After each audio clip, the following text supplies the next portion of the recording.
Alhamdulillah. Yàlla yàlla jàpp ci ñu loxo ñu ñëpp. Yàlla def ñi di jaamu dem sànn. Jaamu yam gërëm.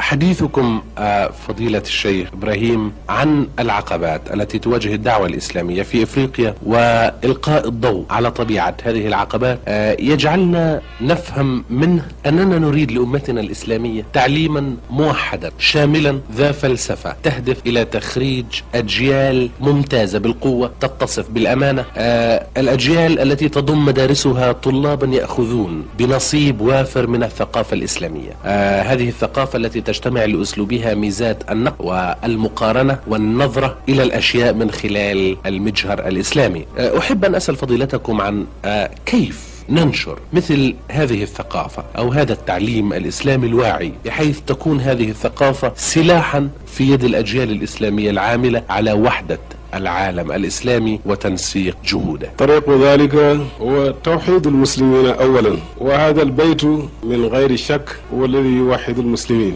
جعل الله الكعبة البيت الحرام قياما للناس، لا يقوم المسلمون إلا بهذا البيت ومن هذا البيت. فعلى هذا اجتماع المسلمين في مشارق الأرض ومغاربها بعدما كانوا يستقبلون هذا البيت في اليوم 5 مرات، وكل عام يدعون إلى حج هذا البيت من كل فج عميق ليشهدوا منافع لهم. فإذا اجتمعوا في هذا المكان المقدس وتدارسوا قضاياهم فيما بينهم وتفاهموا، يمكنهم أن يضعوا منهاجا دراسيا يتكفل لأبناء المسلمين السير على المبادئ الإسلامية على وجه صحيح. والاستعمار حاربونا من طريق الدراسات، أدخلوا الأخطار التي تهدد العالم الإسلامي اليوم في المدارس والكليات والجوامع، ودرسوا هذه بالدقة منذ 100 سنة وهم يدرسون هذه الدسائس. والآن كثير من المسلمين ودعاة